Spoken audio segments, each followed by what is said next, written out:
복음서에 보면 예수님의 기도 장면이 여러 곳에 나오죠. 예수님께서 이제 기도의 본을 우리에게 보이셨다라고 이렇게 표현하고 있는데요. 홀로도 기도하셨고, 공개적으로 기도하셨고, 제자들을 부르실 때도 기도하셨고, 또 그 바쁘신 사역 가운데서 오히려 한적한 데로 가셔서 기도하셨고, 새벽 미명에도 기도하셨고, 그렇게 기도하셨어요. 예수님의 기도 중에 아무래도 우리가 좀 인상 깊게 다가오는 기도는 뭡니까? 겟세마네 기도죠. 그 십자가의 고난의 잔을 앞두시고 정말 처절한 순종의 씨름을 하셨던 그 기도죠. 그 기도에서 우리가 이제 비장함이랄까 그런 걸 느낀다고 한다면 오늘 본문에 나오는 기도에서는 예수님의 충만한 기쁨을 우리가 느낄 수가 있어요. 자, 오늘 이제 본문이 이제 예수님의 기도예요. 예수님의 기쁨의 기도신데 21절에 보면 뭐라고 되어 있습니까?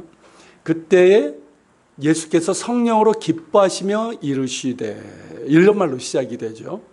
이 의미를 이제 구절의 의미를 보다 정확하게 보면 예수님께서 성령의 기쁨으로 충만하셔서 아버지 그러니까 성부 하나님과 대화하셨다 이 뜻이에요.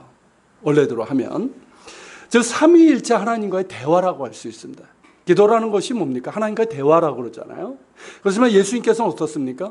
성자 예수님께서는 더욱더 성령 안에서 성부 하나님과 대화하시는 완전한 대화라고 할 수 있죠.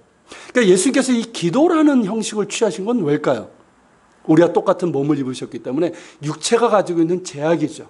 그 제약 속에서 그렇게 기도라는 것으로 그렇게 하나님과 대화하셨지만 성령과 함께, 그러니까 삼위일체로 드려지는 완전한 대화가 예수님의 기도라고 할 수 있습니다.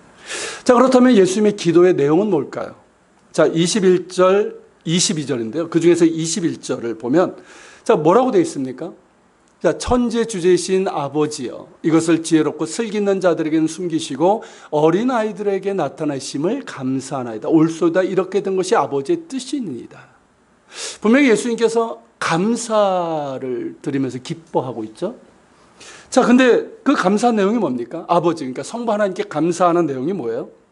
이것을 지혜롭고 슬기 있는 자들에게는 숨기시고 반대로 이것을 어린아이들에게는 나타내신 것, 이것이 감사하고 또 이렇게 된 것이 옳고 아버지의 뜻이라는 거예요. 자, 이것이 뭘까요? 자, 지혜롭다라는 얘기는 이게 원문을 보면 철학자와 같은 지혜를 얘기하는 거예요. 철학자와 같은 지혜. 보통 이제 뭐 고대도 그렇지만 지금도 그렇지만 가장 지혜로운 사람들, 철학자 아닙니까? 그런 사람들. 그리고 학자처럼, 그러니까 슬기롭다는 얘기는 뭐냐면 학자처럼 많이 배운 사람들을 얘기하는 거예요. 자, 그런 사람들에게는 숨기시고 그 반대라고 할 수 있는 어린아이들, 그들에게는 나타내셨다는 거예요. 이것을 말해요. 자, 이것이 뭘까요? 원문에는 복수형으로 되어 있어요. 그러니까 이것들이에요. 자, 이것들은 뭘까요? 자, 23절에 보면 예수님께서 제자들에게 뭐라고 말씀하시냐면 뭐라고 하십니까? 너희가 보는 것을 보는 눈은 복이 있도다. 이렇게 말씀하셔요. 그러니까 제자들이 보는 것, 이게 뭐냐면 예수님께서 21절에서 이것들이라고 하신 그것과 같은 거예요. 예수님께서 21절에서 하나님께 감사하다고 하신 이것, 그러니까 지혜롭고 슬기 있는 자들에게는 숨기시고 어린아이들에게는 나타내신 이것들이 제자들이 보는 바로 그것이라는 거죠. 그리고 이것들을 보는 눈이 복이 있다라고 말씀하셨어요. 그렇다면 이것들은 무엇을 말씀하시는 걸까요? 그러니까 제자들이 본 이것은 구체적으로 뭘까요? 그러니까 우리 성경에는 너희가 보는 것이라고 되어 있지만 원문으로 보면 어떠냐면 이게 진행형이에요. 그러니까 너희들이 보고 있는 이것이에요. 무슨 얘기인지 이해가 되시죠?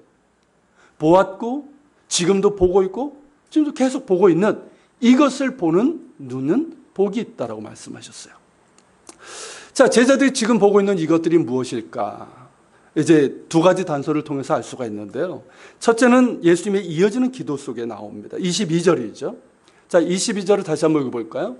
내 아버지께서 모든 것을 내게 주셨으니 아버지 외에는 아들이 누구인지 아는 자가 없고 아들과 또 아들의 소원대로 계시를 받는 자 외에는 아버지가 누구인지 아는 자가 없나이다. 이게 예수님의 기도예요. 자, 이 말씀 세 단락으로 나눌 수 있어요. 어렵지 않죠? 첫째 뭡니까? 아버지에는 아들이 누구인지 아는 자가 없다. 두 번째, 아들 외에는 아버지가 누군지 아는 자가 없다. 세 번째 뭡니까? 아들의 소원대로 계시를 받은 자 외에는 아버지가 누구인지 아는 자가 없다. 이 세 단락이에요. 이게 합쳐진 거예요. 즉 이 말씀은 뭡니까? 자, 아버지 외에는 아들이 누구인지 아는 자가 없다. 그리고 아들 외에는 아버지가 누구인지 아는 자가 없다. 이게 무슨 뜻이에요? 여기서 아들과 아버지가 누군지 아시죠? 성자 예수님과 성부 하나님이에요. 자, 이게 무슨 뜻입니까? 예수님이 누구신지에 대한 말씀인 거예요. 예수님이 누구신지. 자, 예수님은 어떤 분이십니까? 하나님의 본체시죠. 예수께서 친히 말씀하신 것처럼 아버지와 아들은 하나이신 거예요. 성부 하나님과 성자 예수님은 영원부터 영원까지 한 분이신, 성령 하나님과 함께 삼위일체이신 하나님이십니다. 그러니까 예수님 안에 누가 계신 거예요? 성부 하나님께서 계시는 거예요. 성부 하나님께서는 성자 예수님을 통해서 우리에게 온전히 계시되어 나타나십니다. 성경을 통해서 하나님께서 당신을 나타내셨죠. 그게 계시예요. 당신이 어떤 분이시고 무엇을 원하시는지를 우리에게 드러내셨는데 그게 계시인데, 성경은 사실은 부분적이지만 예수 그리스도는 뭡니까? 친히 하나님이 사람의 몸을 입고 오신 거잖아요. 우리에게 온전히 하나님이 누구신지를, 하나님의 뜻이 무엇인지를 온전히 드러내신 하나님의 계시의 완전성이에요. 그런 분이세요. 그런 것 같은 예수님 요한복음에 보면 뭐라고 되어 있습니까? 처음부터 뭐라고 되어 있어요? 1장 14절에 보면 말씀이 육신이 되어 우리 가운데 거하심에 우리가 그의 영광을 보니, 우리가 예수님의 영광을 보니 뭐가 보여요? 아버지의 독생자의 영광이요 은혜와 진리가 충만하더라. 하나님의 영광, 하나님의 은혜와 진리가 예수님 안에 충만하더라, 이 얘기예요. 그리고 1장 18절에서 뭐라고 얘기합니까? 같이 있습니다. 본래 하나님을 본 사람이 없으되 아버지 품속에 있는 독생하신 하나님이 나타나셨습니다. 그렇죠. 하나님을 본 사람은 없어요. 볼 수도 없고 영이신 하나님이고 거룩하신 하나님인데 볼 사람은 없어요. 그러나 어떻습니까? 사람의 몸을 입고 이 땅에 오심으로 인해서 독생하신 하나님이 우리에게 나타나시게 된 거예요. 할렐루야. 예수님 역시 뭐라고 말씀하셨습니까? 내가 곧 길이요 진리요 생명이니 나로 말미암지 않고는 아버지께로 올 자가 없느니라. 예수님이 아니고서는 성부 하나님께 나아갈 수 있고 만나고 화해할 수 있는 사람이 없다는 거예요. 길이 없다는 거예요. 자, 요한복음 10장 13절에서는 뭐라고 말씀하십니까? 영생은 곧 유일하신 참 하나님과 그가 보내신 자 예수 그리스도를 아는 것입니다. 이거예요. 이 우리에게 죄 용서의 구원과 영생을 주시는 분은 누굽니까? 하나님이시죠. 근데 그 하나님의 구원이 누구 속에? 예수 그리스도 안에 있는 거예요. 그래서 예수 그리스도를 아는 것, 그리고 예수 그리스도를 보내신 성부 하나님을 아는 것이 곧 영생의 길이라는 거예요. 구원의 길이라는 거예요. 여러분, 예수님은 성부 하나님과 본체시고 영원부터 영원까지 하나이신 성자 하나님이십니다. 그런 것들에게 우리는 예수님을 통해서 하나님께서 주시는 용서의 구원을 받을 수 있고 예수님을 통해서 하나님께 나아갈 수 있고 또한 하나님을 알 수 있는 거예요. 그러한 예수님을 구약 성경에서 뭐라고 예언하고 있습니까? 메시아라고 예언하고 있는 거죠. 그리고 신약 성경에서는 헬라어로 음역해서 뭐라고 부르죠? 크리스토스, 그리스도라고 하는 거예요. 그 뜻은 기름 부음 받은 자라는 뜻이지만 무슨 의미입니까? 하나님이 세상을 사랑하사 보내신 하나님의 아들이시며 우리의 구원자이십니다. 자, 그렇다면 이것을 알고 보는 사람은 어떤 사람일까요? 아들의 소원대로 계시를 받은 자예요. 즉 하나님께서 택하시고 부르신 자들이에요. 그들이 예수님이 누구인지, 예수님 안에 계시하신 하나님을 볼 수 있는 거예요. 그런데 이 말씀은 우리 편에서 말한다면 어떤 의미일까요? 하나님께서 택하셔서 부르셨지만 우리 편에서 한다면 어떤 의미일까요? 예수님의 부르심에 대해서 마음을 열고 영접한 사람을 뜻하는 거예요. 예수님께서는 모든 사람을 위해서 오셨습니다. 그렇죠? 모든 죄인을 위해서 십자가에 달려 돌아가셨어요. 그래서 하나님의 부르심은 기본적으로 모든 사람을 향해 있어요. 그렇지만 그 부르심을 향해서 마음을 열고 예수님을 나의 구주로 영접하는 자만이 예수님을 볼 수 있고 예수님 안에 충만히 임하신 하나님을 볼 수 있는 거예요. 하나님의 영광과 하나님의 사랑을 볼 수 있는 거예요. 자, 제자들이 보고 있는 그 첫째가 뭡니까? 이것들 중에 첫째가 뭐라는 거예요? 바로 예수님이라는 거예요. 예수님. 하나님의 본체시고 성부 하나님과 하나이신 아들이시고 우리의 구원이신 예수 그리스도십니다. 즉 예수님께서 하나님의 아들 메시아심을 깨닫는 자들, 그래서 예수님을 나의 주님으로 영접하고 믿고 따르는 자들, 예수님을 통해서 하나님의 사랑을 바라보는 자들, 예수님을 통해서 하나님께 나아가 하나님과 화목하는 자들, 이것을 보고 있는 그 눈은 복이 있다. 이 말씀인 거예요. 그렇죠? 예수님을 하나님의 아들 메시아로 보는 눈은 복이 있습니다. 그저 예수님을 인류의 스승이나 위대한 어떤 성인 중에 하나로 보는 눈이 아니라 하나님이 세상을 이처럼 사랑하사 나를 사랑하셔서 나에게 주신, 우리에게 주신 하나님의 아들 메시아, 나의 구주로 보는 눈이 복이 있습니다. 예수님을 통해서 죄인을 향한 하나님의 그 뜨거운 사랑을 보고 자신의 죄인됨을 회개하고 나 같은 죄인을 사랑하셨기 때문에 그런 자신의 죄를 회개하고 예수님을 나의 구주로 영접하여 믿는 그 눈이 복이 있습니다. 그 복은 뭘까요? 죄 용서의 은혜이고 영생에 이르는 구원의 복입니다. 하나님의 자녀가 되는 권세입니다.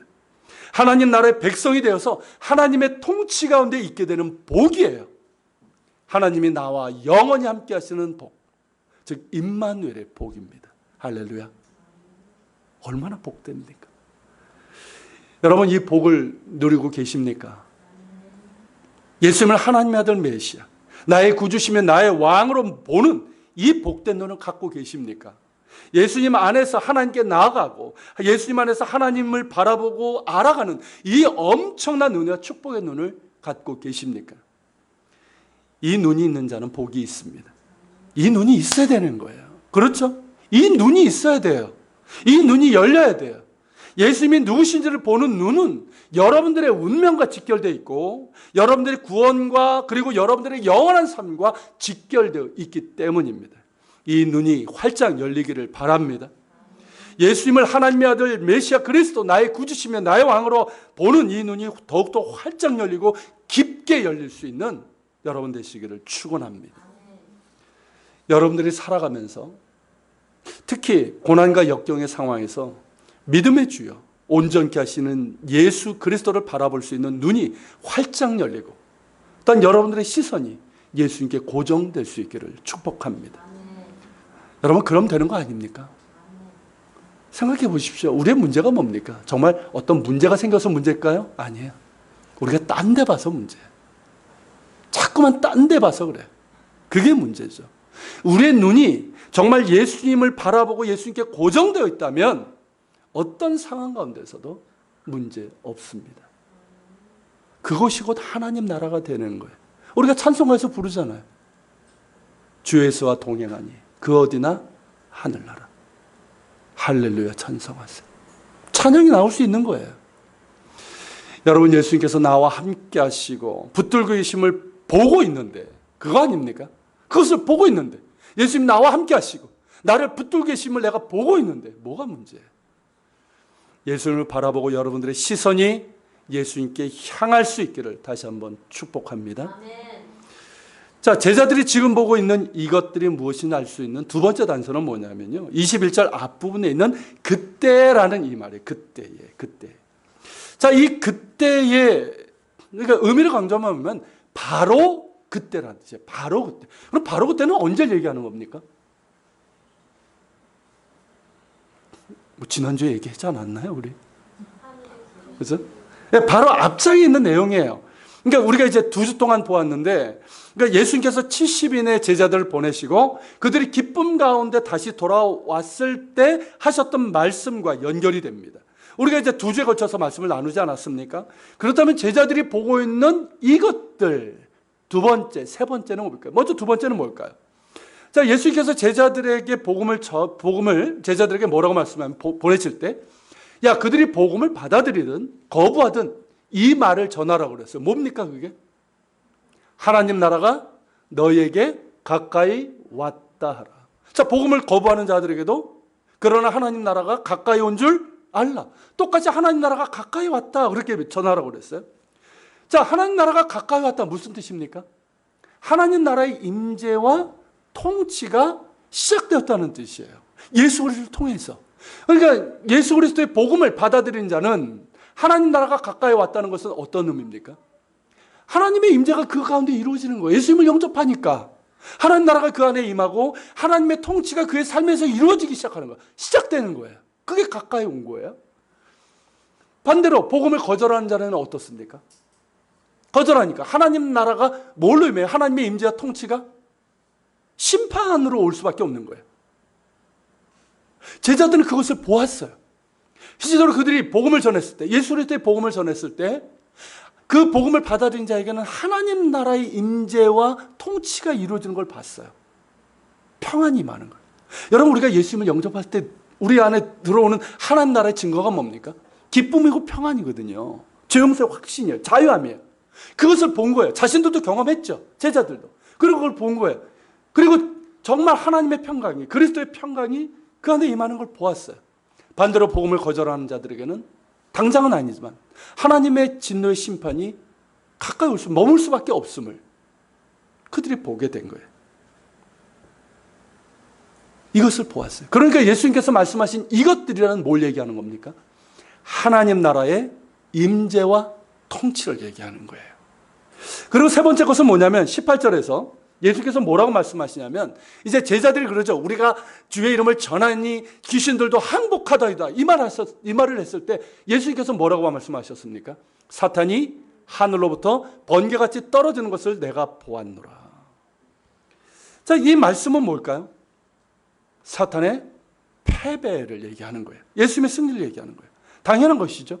하나님의 본체이신 성자께서 이 땅에 오셨으니까 사탄은 이미 패배할 수밖에 없는 거예요. 하나님의 아들 예수 그리스도의 복음이 선포될 때마다, 그리고 그 복음을 듣고 구원받는 자들이 생길 때마다 사탄의 권세는 무너지고 그 세력은 약화될 수밖에 없습니다. 그리고 지금 예수님께서 어딜 향하고 계십니까? 예루살렘을 향하고 계셔요. 자, 예루살렘에는 무엇이 기다리고 있습니까? 예수님을 환영하는, 진심으로 환영하는 사람들일까요? 아니, 호산나 했지만 그것은 일순간의 해프닝으로 끝나고 말았어요. 거기에는 뭐가 기다리고 있습니까? 예수님을 죽이고자 하는 음모, 그리고 실제로 그렇게 하는 사악함이 기다리고 있는 곳이었습니다. 사탄은 그렇게 예수님을 제거함으로써 승리할 수 있다라고 생각을 했어요. 그런데 사탄이 자신의 승리라고 생각했던 십자가는 사탄의 패배였고, 사탄이 이것은 하나님의 패배라고 쾌재를 불렀던 그리스도의 십자가의 죽음은 인류를 구원하고자 하신 하나님의 뜻이 성취된 하나님의 승리였습니다. 지금 예수님께서는 그 승리를 향해 가고 계십니다. 하지만 자신이 죽어야지만 얻는 승리고 자신의 생명을 내어줘야지만 이루어지는 승리입니다. 그 승리를 예수님께서는 보신 거예요. 그리고 제자들도 보기를 원하셨어요. 안타깝게도 아직은 제자들이 십자가의 의미를 제대로 깨닫지 못해서 이것을 보지 못했지만 예수님께서 부활하신 후에 어떻게 됩니까? 제자들도 이것을 보게 되죠. 십자가가 허망한 죽음이 아니라, 실패가 아니라 하나님의 승리이고 동시에 예수 그리스도 안에서 주어지는 우리 성도들의 승리라는 것을 그들이 알게 됩니다. 보게 되는 거예요. 바로 이거예요. 이것들이라는 바로 이걸 얘기하는 거예요. 그러니까 정리하면 뭡니까? 예수께서 말씀하신 이것들, 즉 제자들이 지금 보고 있는 이것들은 뭐예요? 첫째 뭐예요? 하나님의 아들이신 메시아 그리스도신 예수님이, 우리 구원자신 예수님. 그리고 두 번째는 뭡니까? 예수님을 통해서 이루어지고 있는 하나님 나라의 임재와 통치예요. 그리고 셋째는 예수님께서 이루실 승리, 그 사탄의 패배예요.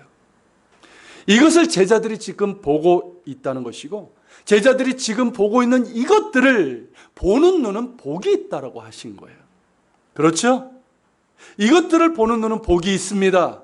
구원과 영생에 이르는 복이고 승리와 영광의 복이에요. 자신의 죄를 회개하고 예수님 나의 구주요 왕으로 영접하며 믿음과 순종함으로 따르는 자들에게는 하나님 나라의 임재와 통치가 시작됩니다. 하나님 나라는 뭡니까, 여러분? 하나님 나라가 뭐예요? 우리가 죽어서 가는 천당을 얘기하는 게 아니에요. 그건 너무 작은 의미예요. 하나님 나라는 하나님이 왕이 되시고 왕이신 하나님의 뜻이 온전히 이루어지는 나라예요.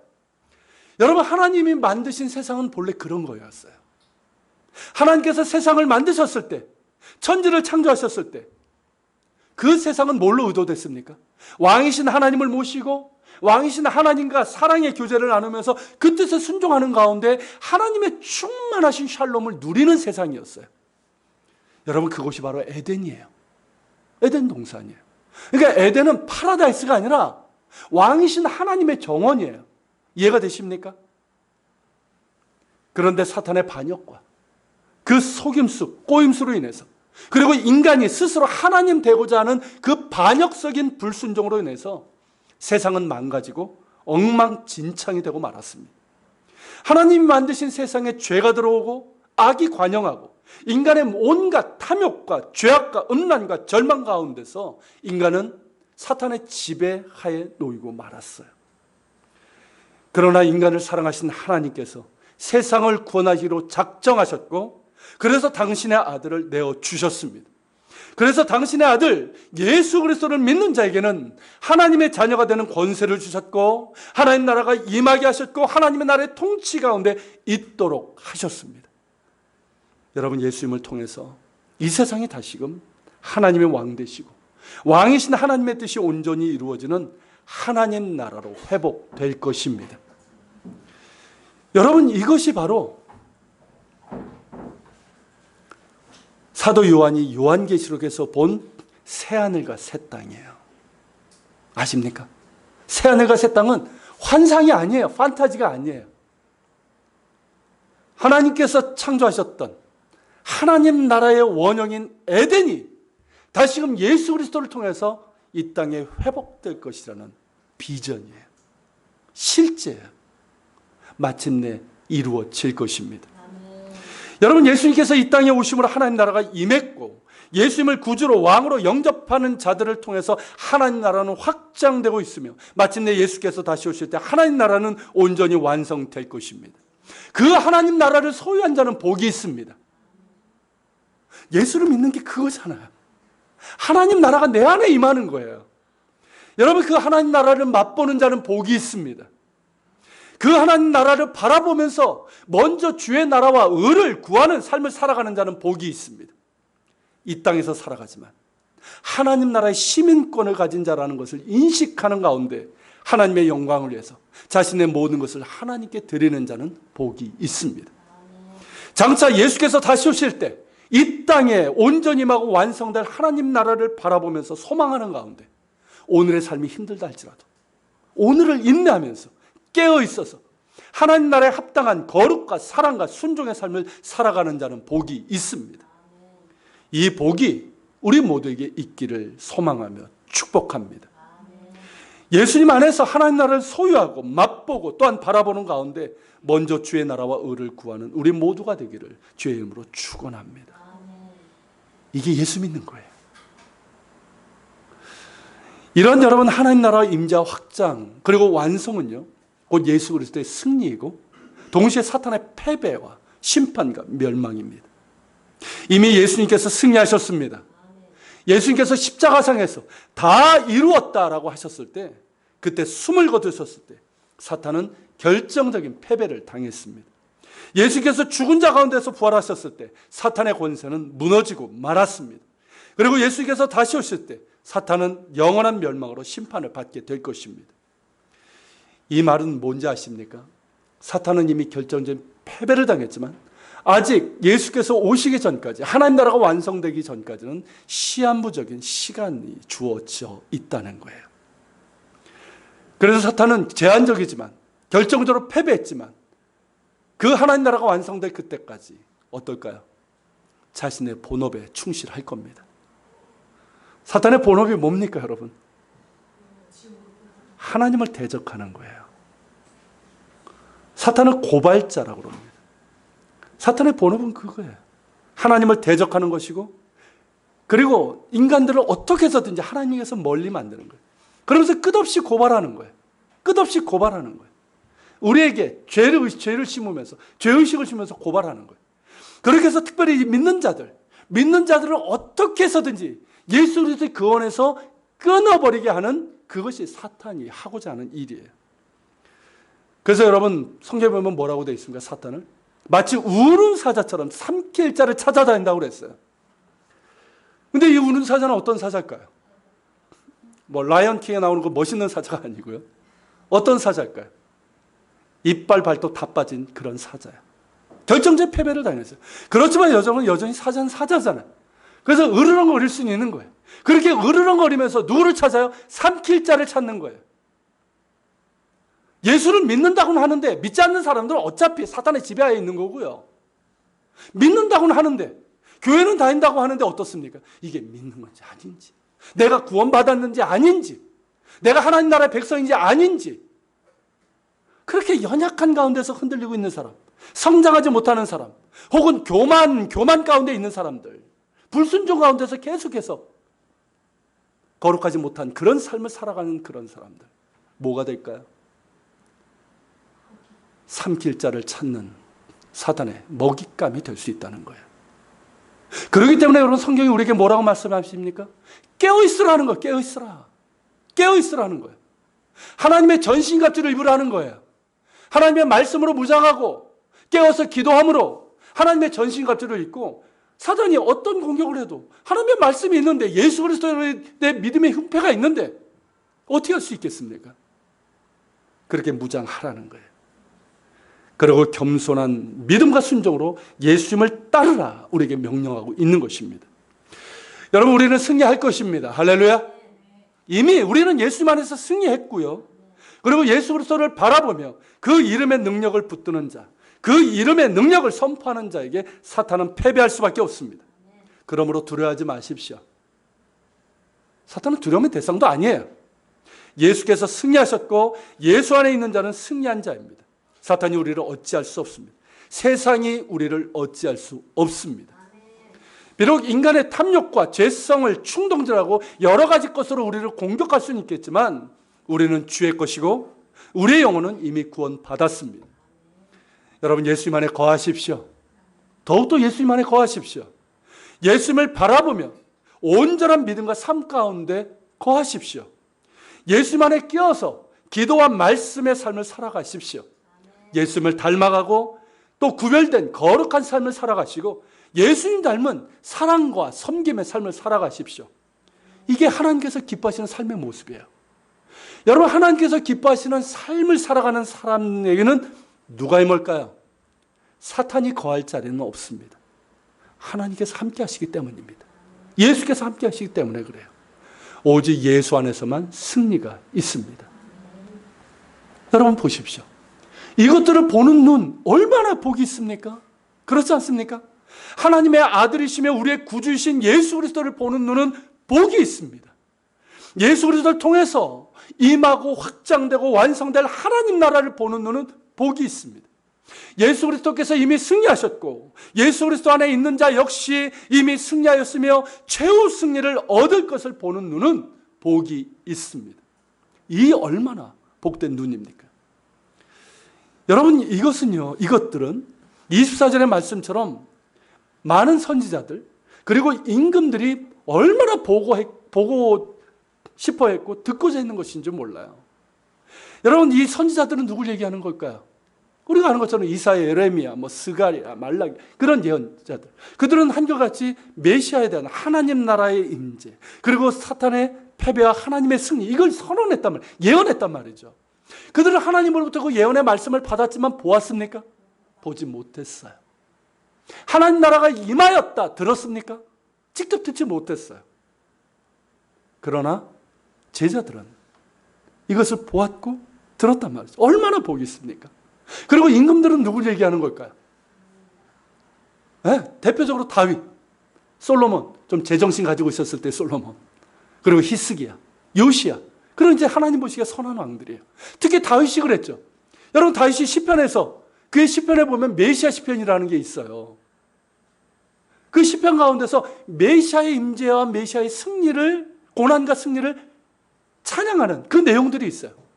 그래서 다윗 역시 선지자라고도 얘기를 하는 거예요. 다윗도 그것을 보았어요. 그렇지만 보았다는 건 뭡니까? 믿음의 눈으로 본 거죠. 실제 눈으로는 보았습니까? 보지 못했어요. 다윗도 보지 못한 그것을 제자들은 보았고, 그리고 우리들이 보고 있습니다. 할렐루야. 얼마나 복된 눈입니까? 여러분, 이 복을 알아야 돼요. 예수를 믿는 게 얼마나 복된 것인지를 알아야 돼요. 그냥 하나의 종교를 택하는 것이 아니라, 그냥 주일날 그냥 교회 가는 것이 아니라, 이 어마어마한 복을 보는 거예요. 볼 뿐만 아니라 실제로 경험하면서 살아가는 거예요.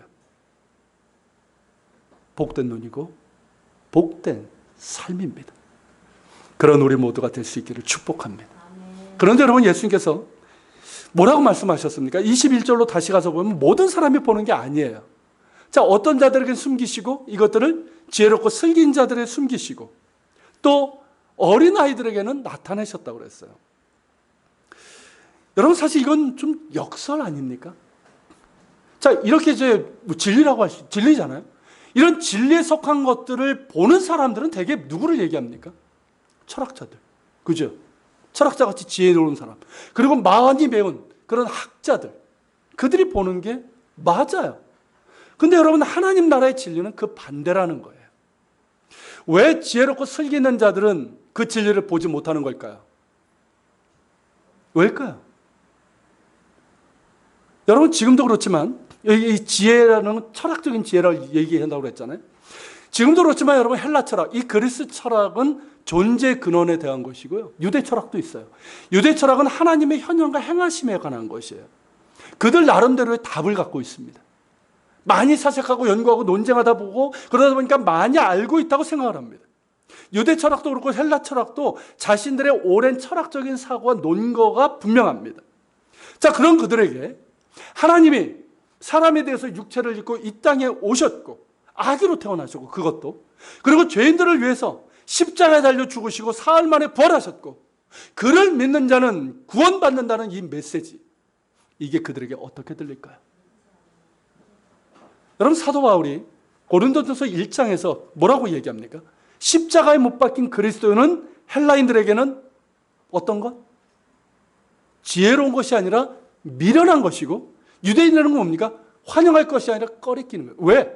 나무에 달린 것은 저주를 받는 것이라고 생각을 했거든요. 자, 고린도전서가 그거 아닙니까? 그런데 우리는 십자가에 못 박힌 그리스도를 전하는 거예요. 그것이 유대인들에게는 꺼리끼는 것이고 이방인들에게는 미련한 것이에요. 그러니까 이거는 뭐냐면 철학을 가진 사람들, 지혜롭다고 하는 사람들에게 얘기하는 거예요. 그러나 오직 부르심을 받은 자들에게는, 유대인이나 헬라인이나, 그리스도는 뭡니까? 하나님의 능력이고 하나님의 지혜입니다. 그러니까 이렇게 어떤 철학적인 지혜가 있고 많이 배운 사람들은 스스로 지혜 있다 하면서 그것으로 보질 못하는 거예요.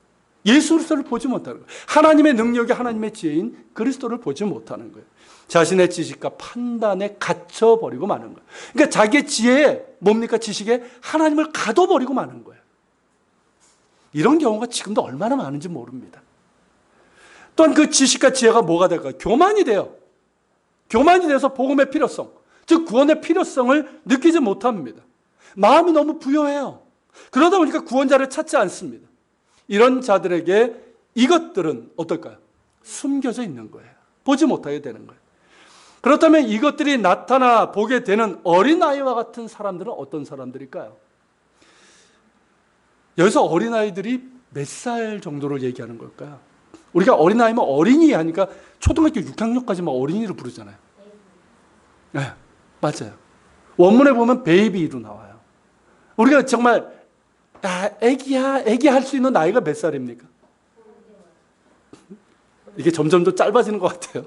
이게 정말 순진한 애들 있잖아요. 순진한 애들. 영악하지 않고 순진한 애들. 몇 살입니까? 돌전 너무 심하고요. 그래도 한 5살? 그 이하? 요즘은 그것도 또 빠르네. 5살 되면 세상을 압니까 벌써? 어쨌든 그 어린아이, 순수함 그 자체라고 해서는 어린아이 얘기하는 거예요.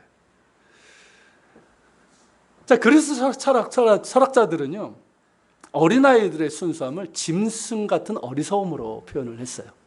그렇지만 예수님께서는 어린아이 같지 않으면, 이러한 순수함이 없으면 하나님 나라에 들어가지 못한다 말씀하셨습니다. 즉 어린아이 같은 순수한 마음으로 하나님의 사랑을 대하는 거예요. 여러분, 그 순수한 아이는 뭡니까? 부모를 그대로 믿잖아요. 그 사랑을 기뻐하잖아요. 의심합니까? 엄마가 날 사랑하나, 아버지가 그런 거 없어요. 그냥 좋은 거예요. 그러다가 상처를 받긴 하지만 그렇게 순수한 마음으로 하나님의 사랑을 대하고 하나님의 말씀을 받아들이는 자를 얘기하는 거예요. 하나님이 세상을 이처럼 사랑하사 우리 죄인을 구원하기 위해서 독생자를 주신 이 사랑, 의심 없이 그대로 믿고 영접하는 사람들을 말하는 거예요. 그러니까 자신의 죄를 회개하고 용서하시는 하나님의 사랑을 기쁨으로 받는 사람, 그리고 예수님께서 전하신 하나님 나라의 복음을 기쁘게 마음으로 듣고 그 말씀대로 살아가고자 하는 그런 마음이 있는 사람, 이런 사람들을 얘기하는 거예요. 자, 그렇게 어린아이처럼 순수한 마음으로 예수님을 영접하고 전적으로 의지하고 순종의 믿음으로 살아가려고 하는 자들을 말해요. 자, 이런 사람들에게 이것들이 보일까요, 안 보일까요? 하나님께서 이런 자들에게 이것들을 숨기실까요, 나타내실까요? 당연히 나타내시죠. 그들은 하나님 나라를 보게 됩니다. 예수 그리스도 안에 계신 하나님의 영광을 보게 되는 거예요. 그 승리를 보게 되는 거예요. 그러므로 여러분, 어린아이와 같은 마음을 가지고 그런 눈을 가진 사람은 복이 있습니다. 이런 사람을 예수님께서 산상수훈에서 팔복, 우리가 팔복이라 하는 거기에서 말씀하셨어요. 그 중에 이제 둘만 든다면 뭘까요? 바로 이거예요. 읽어볼까요? 심령이 가난한 자는 복이 있나니 천국이 그들의 것이며, 5장 8절, 마음이 청결한 자는 복이 있나니 그들이 하나님을 볼 것이며. 자, 마음이 가난하다 무슨 뜻입니까? 마음이 가난하다, 하나님을 향한 갈망이에요. 갈망. 하나님 없이는, 하나님의 은혜 없이는 내가 살아갈 수 없다는 사모함이에요. 마음이 부유하면 하나님을 찾지 않습니다. 경제적으로 부유한 거하고 전혀 상관없어요. 경제적으로 가난한 거하고도 상관이 없어요. 그 마음이 가난할 때, 하나님의 은혜 없이는 나는 아무것도 아니고 하나님의 사랑 없이는 내가 살아갈 수 없음을 아는 사람, 그래서 하나님의 긍휼을 구하는 사람, 그 사람의 마음이 가난한 사람, 그는 복이 있나니 하나님 나라가 그들의 것이며. 그런 사람이 하나님 나라를 보게 되는 거예요. 소유하게 되는 거예요. 하나님 나라로 부유하게 되는 거예요. 그런 여러분 되시길 축복합니다. 자, 마음이 청결한 자는 하나님을 본다고 그랬어요. 하나님을 본다는 것은 뭡니까? 직접 눈으로 본다는 뜻은 아니죠. 예수 그리스도를 보는 거예요. 예수 그리스도 안에 있는 하나님의 임재와 통치를 보게 되는 거예요. 하나님의 영광을 보게 되는 거예요. 누가? 마음이 깨끗한 자. 그 마음과 생각에 계산이 없는 사람들, 이리저리 굴리고 생각하고 판단하고 자기 마음대로 해석하고 하나님을 가둬놓으려고 하는 그런 것이 아니라 깨끗하게 보는 사람들 말이죠. 그런 사람들이 하나님을 보게 될 것입니다. 여러분, 우리에게 너무나 필요한 마음이고 너무나도 필요한 눈 아닙니까? 어제 우리 둘째가 이제 찬양 연습하기 위해서 교회에 왔는데 뭐라고 그러냐면 안경이 바뀌니까 너무 잘 보여서 부담스럽대요. 그러니까 이 친구가 눈이 많이 더 나빠졌는데 계속 말도 안 하고 그 안경 계속 쓰고 있었어요. 그러니까 세상이 어떻습니까? 안경을 껴도 그냥 희미한 거예요. 근데 안경을 지난주 중에 바꿨더니 어떻습니까? 너무 잘 보이는 거예요. 그래서 너무 잘 보여서 부담스럽대요. 여러분, 안경만 바꿔도 이렇게 보는 것이 달라지는데 우리의 영적인 눈이 열리면, 우리의 영적인 시야가 열리면 어떨까요? 놀라운 것들을 보게 될 것입니다. 그것을 보셔야 돼요. 영적인 시야가 열려야 됩니다. 여러분, 이 영적인 눈이 열리면 보는 게 달라지는 거예요. 세상을 보는 눈이 달라져요. 내 인생을 보는 눈이 달라지고 사람을 보는 눈이 달라지는 거예요. 자, 똑같은 것을 보면서도 어떤 사람의 눈에는 하나님의 살아계심이 보이고요, 하나님의 행하심이 보여요. 그러니까 하나님을 찬양하는 거예요. 그런데 똑같은 것을 보고도 그 사람은 아무것도 보이지 않아요. 그냥 뭐 우연히 된 거지. 아무것도 없어요. Nothing. 여러분, 예수님을 통해서 하나님의 임재와 행하심을 보는 눈은 복이 있습니다. 그런 눈이 될 수 있기를 바랍니다. 여러분, 과학 분야에서도 그래요. 그런 눈이 있기를 저는 요즘 기도하고 있어요. 리처드 도킨스 아시죠? 이 사람이 아주 신무신론자에서 공개적으로 공격적으로 하나님의 존재를 부인하는 이들인데, 이런 사람들이 있는가 하면 프랜시스 콜린스 같이 이렇게 본래는 무신론자였지만 과학적인 연구를 통해서 하나님의 창조 섭리와 일하심을 보고 신앙을 갖게 된 과학자들도 많습니다. 하나님께서는 우리에게 성경이라는 책과 우주라는 책을 주셨어요. 교회는요, 이 우주라고 하는 책을 통해서도 하나님의 살아계심과 행하심을 볼 수 있는 이 복 있는 눈을 가진 과학자들이 많이 나올 수 있도록 기도해야 돼요. 쓸데없는 거 가지고 막 얘기할 게 아니라. 여러분, 우리의 일상의 삶 가운데서도 예수님을 통해서 하나님의 임재와 행하심을 보는 눈은 가진 자는 복이 있습니다. 특히 삶의 위기와 고통과 실패 속에서는 더더욱 복이 있는 눈이에요. 이 눈이 열려야 됩니다. 여러분, 열왕기하 6장에 보면 아람왕, 지금 이제 시리아죠. 이 아람왕이 이스라엘과의 싸움에서 계속 패배합니다. 그러니까 그 원인을 알기 위해서 알아보니까 그 원인이 뭐였습니까? 하나님의 선지자 엘리사라고 하는 사람이 기도 중에 미리 그것을 보고 이스라엘 왕에게 얘기하기 때문이라는 거죠. 그래서 왕이 다 방비를 한다는 거예요. 그래서 어떻게 하냐면 아람왕이 이 엘리사를 죽이기 위해서 대군대를 보냅니다. 굉장히 많은 군대를 보냅니다. 그것도 밤에 몰래. 그래서 엘리사가 거하고 있는 성읍을 둘러쌉니다. 엘리사 딱 한 사람을 잡겠다고. 자, 엘리사의 사환이 누굽니까? 게하시죠. 자, 게하시가 아침에 일어나서 이 성 밖을 보니까 어떻습니까? 아람 군대가 삥 둘러 있는 거예요. 겹겹이 둘러싸고 있는 거예요. 그러니까 뭐라고 그러냐면 우리가 어찌합니까 하면서 이 멘붕에 빠진 거예요. 두려움에 사로잡혔어요. 그때 엘리사가 게하시에게 뭐라고 얘기했는지 아십니까? 두려워하지 말라. 우리와 함께한 자가 그들과 함께한 자보다 많으니라.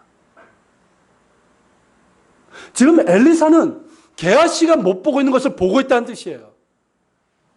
그러니까 게하시는 더 당황스럽죠. 뭐가 보인다고? 우리 함께한 자가 어디 있다고? 그러자 엘리사가 뭐라고 기도합니까?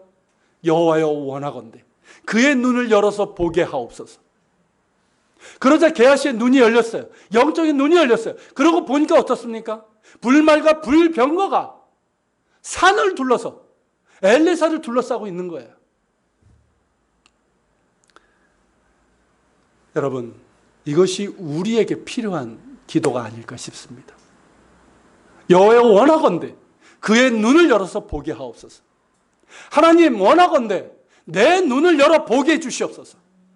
이것이 우리의 간구가 될 수 있기를 바랍니다. 이 눈이 열려야 돼요. 우리의 일상의 삶에서도 이 눈이 열려야지만 우리가 세상의 것에 쫓아가지 않아요. 그저 내가 주인 되고 내가 원하는 것들, 내 욕심을 따라서 세상 것을 보고 그것을 쫓아가는 그런 인생이 아니라 이 눈이 열려야지만 예수 그리스도를 바라보고 하나님 나라를 소망하면서 그렇게 믿음의 길을 갈 수 있는 거예요. 그리고 고난의 상황에서는 어떻습니까? 연일 계속되는 실패와 정말 사방이 담으로 쌓이는 그런 상황에서 이 눈이 열려야 되는 거예요. 우리와 함께한 자가 저들보다 많으니라. 이것을 볼 수 있어야 되는 거예요. 하나님께서 우리와 함께 하십니다.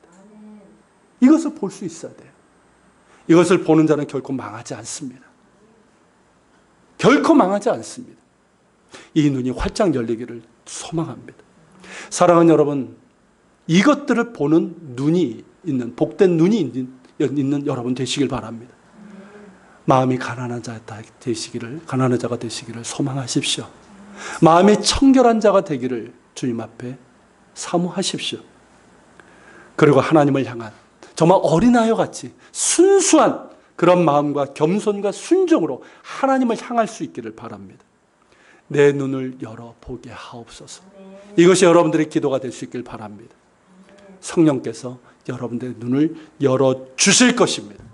그래서 예수님께서 말씀하신 제자들이 보는 이것들을 우리도 보게 될 것이고 환하게 밝게 보게 될 것입니다. 그 보는 것이 우리의 힘이고 능력이고 승리이고 또 주님 나라에서 우리의 상급인 줄로 믿습니다.